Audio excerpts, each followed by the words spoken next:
Hi guys, today we're going to be going over using the mixer brush and learning how to use it in animation to create a painting on glass type of animation or effect. Let's get started by creating a new document, and I just want to go over the mixer brush in general. I'm going to zoom out here and I'm going to bring in a photograph that we're going to just use as a reference photograph.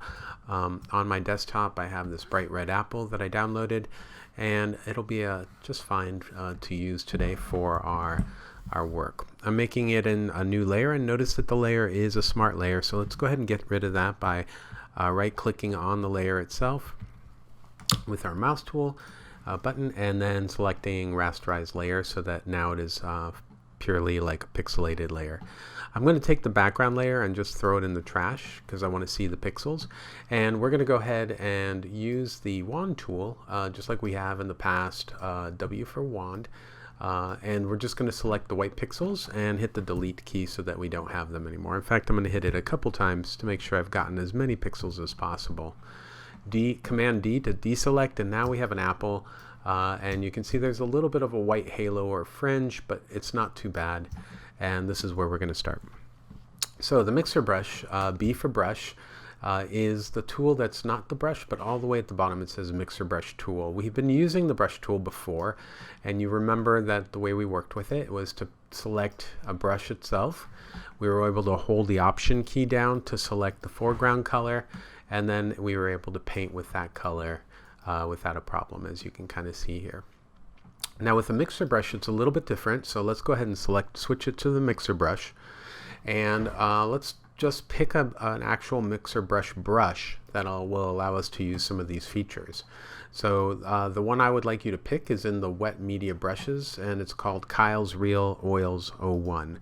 Obviously you can download other mixer brushes, but the ones that are mixer brushes, you'll see the little icon for the mixer brush in the upper right hand corner of the little tab. It's hard to see here, but you'd see it if you had it on your set here.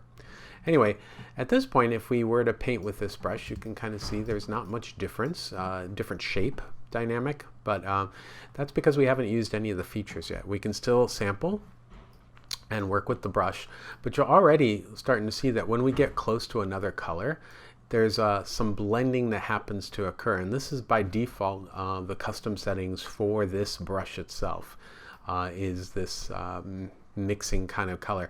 So this is what we're going to be taking advantage of, and I'm just going to go over a little bit of the settings just so you know what they do and how to use this brush. So currently we've got our load solid colors only checkbox checked. That means when we pick a color, like over here I'll option click on the green, you'll notice that it's a solid sample of green. If we uncheck this load solid color only and you pick the green, you'll notice that you actually get the entire leaf pattern as your sample. So you can kind of see that all of a sudden there's a little bit more happening. If I sample this area, you see there's some darker red at the bottom that's coming in. So you don't need to actually work with solid colors with the mixer brush, which is one thing that's a little bit different. Okay, another thing that we're going to be going through, let's go ahead and change our settings from the default custom settings, and I'm just going to select dry and then talk about each of these little things as well as these two checkboxes here. Now notice that the load is set to 50%, so if I zoom out a little bit, Command 0 to zero out, and Command minus a couple times here, you'll see that if I use my Wacom tablet and just draw, and you'll notice that the brush runs out. Now if I lift up, you notice I ran out of paint, and so what's happening is the load on this brush is set to 50%. So what I have to do is reload the color, so just click back here in the leaf, and then I can make another stroke, and eventually it runs out again because the load is set to 50. Let me show you a little bit better. If I load is set to 1% and I sample this red area, you'll see that the load runs out quite quickly, and in order for this brush to work anymore, we need to reload color. So again, option clicking, and then we're reloading. So there are ways to get this brush to reload automatically, and that is located right here in the little reload area. So you can see now that my load is set to 1%, but every time I lift the pen, the brush automatically reloads the last swatch that I sampled. So if I sample this green, you'll see now every stroke starts with that green sample that's available here that you can kind of see. So having this checkbox checked is really useful if you just want to paint with a single color and then reload when you're ready. Now, some of the things that we'll go over here are the different settings. Currently we have dry selected and we had a load of 50%. That means we can go pretty far without having to refresh that brush. And now with the auto load set, it kind of like reloads that. Now, if I were to change this to wet, so let's go ahead and just change this number to 100% wet. What I've just done is made this entire canvas completely wet. So if I were to sample this green over here, and you can see I've got some green here, and I were to run my brush through this, watch what happens. You can see that it's working. It's actually as if the background pixels are a little bit wet, and it's affecting what's on my brush. But for the most part, it's not really changing the brush itself, because the brush color is still pretty green. This is where the mix comes in. If I set the mix to 100% or very high, what's going to happen is what happens is that the brush gets much dirtier much quicker, because what's happening is that not only is what my brush pushing out wet on this piece wet, but it's actually kind of the feedback is actually making my brush more and more dirty, and you can kind of see that I lose all of that beautiful green very quickly, right? So what you want to do is normally balance the wet along with the mix to get a nice balance of pure color being pushed onto the canvas, but also the way that the marks affect the existing colors. Now, normally, I'm going to zoom out here just so you can see what we've got. Normally you'll start with the reference image and you'll want to actually start painting something and to make it look a little bit more painterly, and in this case we'll start with an apple. The way we normally do this is we do not sample and then paint, sample and paint. What we're going to do is use the actual colors that are in this image to actually just automatically sample, and then the paint strokes will kind of like make everything a little bit more blurry but more painterly as well. And here's how we're going to do it. What we're going to do is turn on this sample all layers checkbox. That means that now I can actually work on a clean new layer.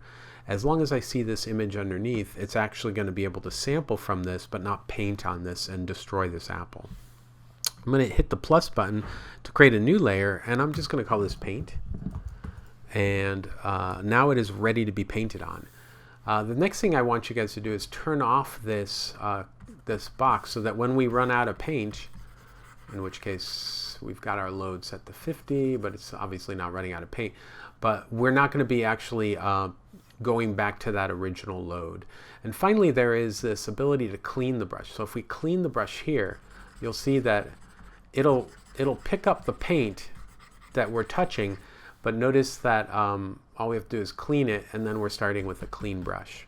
Now if we start with a clean brush, you can kind of see right away that it's actually smearing paint from underneath, so it's picking up that apple. But the problem is, if we start with a brush but picking up the green, we now have green here, and we want to see if we can clean this off every single time we do a stroke. So just like every single time you do a stroke, you can actually load the brush. This is the button that allows us to clean the brush every stroke. So what happens is we're going to make a stroke, but now if we let go, we have nothing on our brush.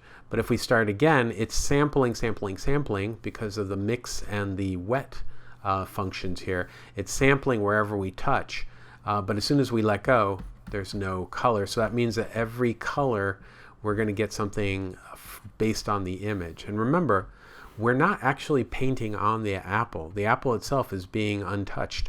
We're sampling all the layers. We're seeing through everything to the apple below, so that we can use this apple as, in essence, a wet palette, like as if somebody had already painted a perfect apple, and it's our job to make it look worse or more painterly.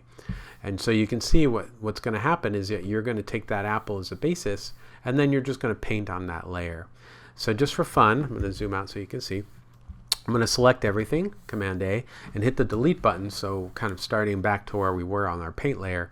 And I'm going to quickly paint this apple using the bracket keys to increase my stroke. And I'm just going to be working with the select the colors that I see in the apple, and just kind of, you can kind of see what's happening. I'm smearing it. Now, one of the nice parts about this, and maybe this will help a little bit, is if I take this apple and pull it down the opacity so I can see what I'm painting, go back to the paint layer, as long as I don't have a white background, or any background actually, look at what happens when I paint. Notice it's still picking up the colors of the apple, but I can actually still see what I'm doing with the painting. And as I get near the edge, you can kind of see what's going on. So as long as you do not have a white background, you can use this technique to like pick up the colors on that apple. So let's go ahead and just finish painting this apple, just so you can see how this would work.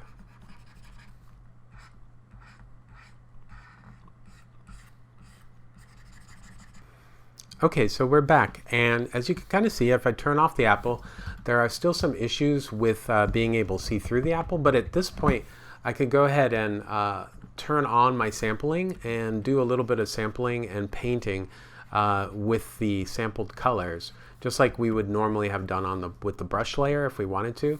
Or we could create new colors that we don't have, and use them as part of the painting. So you can do this technique to get an idea of like what you want to do, but then you can go back in and add these colors in based on the painting itself.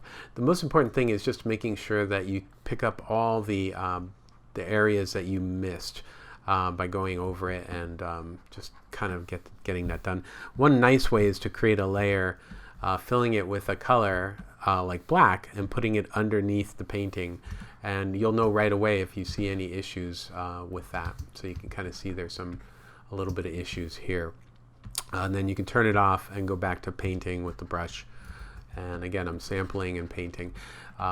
So it's a great way of starting to pick up something, and you can kind of see the nice strokes that you're given. Now, the next thing we're going to want to do is maybe create backgrounds based off of images for our painting. So let's select all these and put them in a group, call it Apple, and let's create a new layer that we'll be using, and let's pull in a background. I'm going to turn off that Apple layer that's there, and let's go ahead and find a background on my desktop, so or where I've put it. So I have this little desert scene, so I'm going to just drag this on in, make it really big. The nice part about this technique is it doesn't really matter if your reference photo has some text on it or whatever, because we're going to be completely redoing this photo. Now again, it's a smart object, so I'm going to just click on it and select Rasterize Image. This way, if I want to, I can get rid of some of the elements. Like if I wanted to make my own sky, I could get rid of the sky just by hitting the eraser key and erasing it away, which we've done in the past. That would save me a little bit of time, but I'm cool with this. So let's zoom out a little bit, and let's go ahead and go to our mixer brush. And we know that in order to use this, we have to have this second one on. The brush should be clean, and I'm going to select wet this time as a default setting, and I'm going to make the brush a little bit bigger with my bracket key so you can see it. And then I'm going to create a new layer, and this layer will be the background painting. Just call it B background like that, and then go back to the brush tool. So you can kind of see, just like before, got to turn this off, put this on, and make sure that one is turned on. That what you're doing again is just sampling and smearing. It's kind of like the smudge tool, but you can kind of see that you're really just picking up large blocks of color. So if you're thinking of this as like painting, you're just like start with an underpainting of like a large block of color with a big brush, and then you can actually bring in the detail off of this original image later on. So let's go ahead and do that as an example. And by the way, I'm going to just change the opacity on this just so I can see what I'm doing a little bit better. And again, the reason this is working and making these beautiful colors is because we do not have white or any background on underneath. We have only transparent. So this allows us to do this nice change the opacity on our main image, which then we can then create. And you can kind of see that I'm just kind of taking liberties with what I'm seeing. At this point, we're seeing almost no original painting left, right? It's only the sky. And so now I'm just kind of smearing and blending the sky so that it's just the way I wanted. If I wanted to bring back some of that original sky, I would probably create a new layer and then turn off that layer, and then start, say maybe I want a little bit of these clouds back like this. And so now I've got those clouds back, and if I put that on top of the current one, you can kind of see that those bring in some elements back, and then I can blend that. But we're not going to do that yet. We're just going to undo a couple times here and throw this away. All right, so we got that. So let's look at our mountains. So we're just going to start drawing those in. Let's do a foreground element. Just kind of just keep it nice and simple here, and then kind of letting a little bit of the brush stroke kind of come in, and I can see that there's like a line here, and then we've got our mountain range. I'm going to make my brush a little smaller so that I can kind of like quickly fill in the mountain range. And you can kind of see that there's a little different color here, so I'm being a little bit more careful. You can use different brush sizes, but again, this is just to block out the areas that you want. And again, looking at it like as if it's a mountain or a mountain range. And what you're looking for is that painterly effect. So I'm not worried as much about the details. If I wanted details, I can draw them or get a photograph or something like that. But this allows me to get something that looks completely painted, and if it is a background element, that's going to just be fine. Let me make the brush a little bit bigger here and just quickly finish off this foreground element, and so that you can kind of see, and again, the textures being what they are. It's kind of nice. There we go. And just a little bit up here. Being a little more careful around the sky and just kind of blending everything together. So what we've got so far is this is our finished background, and you can kind of see the sky looking good. It looks like a drawing. You can kind of go in and smear the mountain to make it look a little bit more believable. One other thing you could do is like what we did before is if you have the original image here, you could actually pull some of these little guys out just by creating a new layer, and this could be like a detail layer, right? And that would go above the main background, and you could just sample. You could just be sampling these little detailed elements, like just with a smaller brush. So like something like this, and taking your time. If you had something that just you wanted a little more detail in, but you wanted the background to be done fairly quickly. Again, you're just sampling stuff, but if you see what you really have, it's just this stuff right here. But because when we turn on that painting layer, what we're going to get is like, and again, you could use any brush you want. I'm just trying to go very quickly with the mixer brush, the oil painting brush. But if you can get the brush to show up as a mixer brush, then you can do that. Like this, I like the way that this kind of like separates the two mountains, so I kind of want that. You can kind of see that here there's like some interesting, like how the mountains go up and down. And so I'm assuming, let me turn this down so you can kind of see what's going on. I'm assuming that this will blend in okay with the information below, but we're going to see. We're going to turn it on. And if it doesn't blend in perfectly, the nice part is you can actually smear the two layers together, right? And so you can create something that feels a lot better than what we're necessarily seeing here. Okay, let's see how that looks if we turn it on. So now we have two layers. We have this detail layer, and then we have this straight up like paint layer. So now at this point, it's time to like use the detail layer and just go through and just blend away with like what we've got, just to bring these two layers together so that it doesn't seem, incorrect. So again, what I'm doing is just painting the detail into the actual space using the brush, maybe using some of that to smear out like the colors and those kinds of things, so that it just feels like it's one actual piece. And you can kind of see how that looks. And I'm just making this a little stronger.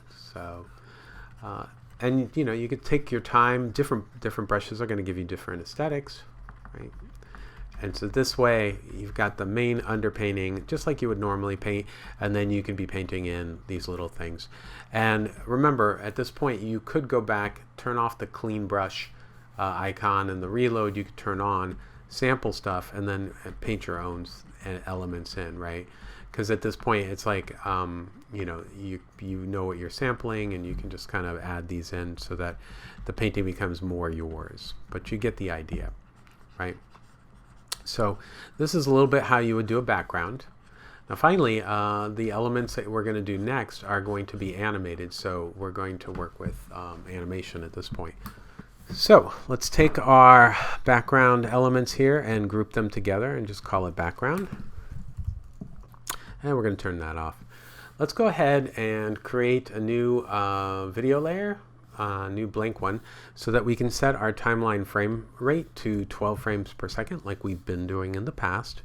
And now we're going to go ahead and bring in that Muybridge image or layer, video layer, new video layer from file. Now in the last class I talked to you about how you could take the Muybridge series of images and turn them into a series of PNG files. And because this is sequence 01, 002, 003 with the zeros in front and in order, when you open this as a video file, it'll actually bring it in at 12 frames per second, and you can kind of see that the buck is actually moving. What we're going to do is change the size of this so it fills up the frame. So Command T to transform it, and I'm just going to open it up so that it fits and put it right in the middle. Maybe bring it down so that the hooves are right near the bottom. And then I'm going to hit return. And at this point, this is a smart object. And we're going to leave it as a smart object because we do need this to be a smart object.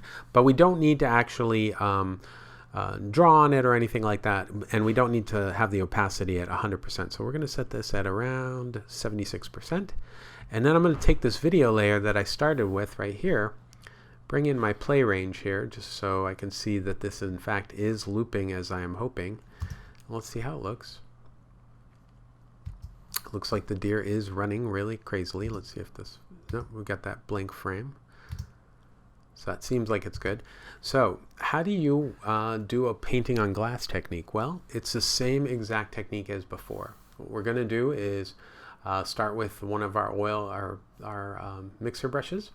We're going to turn off the auto load, and we're going to turn on the clean brush, and it should already be clean, but if it's not, there you go. We're going to select one of our presets. I'm just going to select wet. And then what we're going to do is just making sure that we're on the layer that's you know, paintable. In fact, I'll just call this painting. We're just going to go in, and again, we've turned down the buck layer a little bit so we can see through it. And now what we're going to do is just use a bigger brush so I can get this done quickly, is we're just going to paint over the actual the image. And this is on our first frame, right? And you can kind of see that it is picking up some of the detail. And the nice thing is you're getting all these strokes and highlights here. And you know, so we're actually capturing the deer. And if we turn this off, you see we've already got something that's starting to look like a deer here with our little antlers. And so you'd take a little bit of time, but again, this will be a cycled piece. And I could use a bigger brush to go faster, right? So there's just me picking up larger blocks of color, and then maybe a finer brush to go around the details like the legs and stuff like that.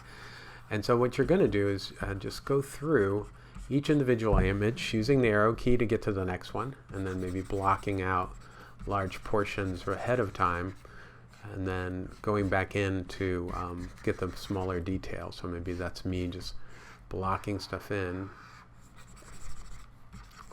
just so it looks painted. And the idea is, like, you can kind of see that it'll create this animated painting look, which is what we're looking for. So I'll be back in a second once I time lapse this so you can see what's going on.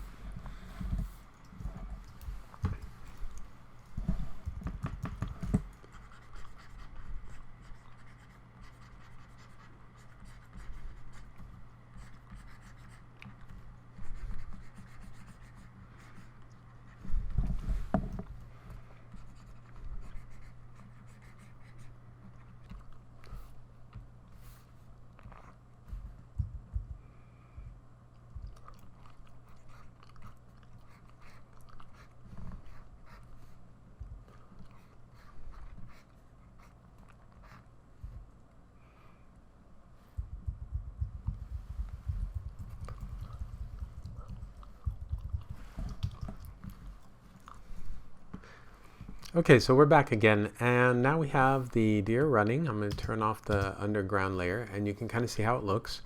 You can see that there's this beautiful painterly effect, very much like painting on glass. If we were to turn the background down, you can see there's a little bit of work that we would need to do to this to get this deer to work, because we have the halo element around it, which is not a problem.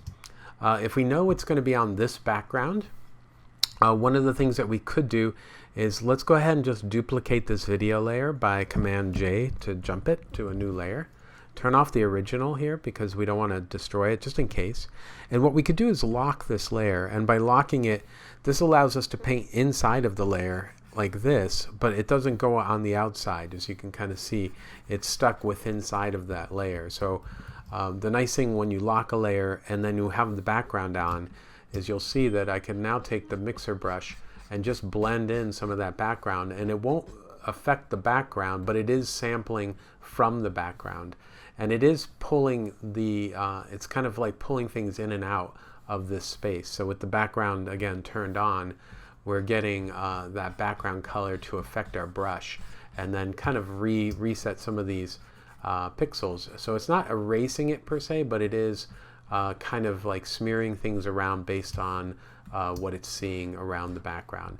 And if you went through and did this for the piece, it totally blended in with the background completely. Now, of course, you have to remember that if it's not going to be on this background, or if the background changes colors completely, what looks like a very natural looking thing, because we're smearing all this, is not going to look so great. So for instance, if I take the background off, you now see that it has a halo, but now the halo is a different color.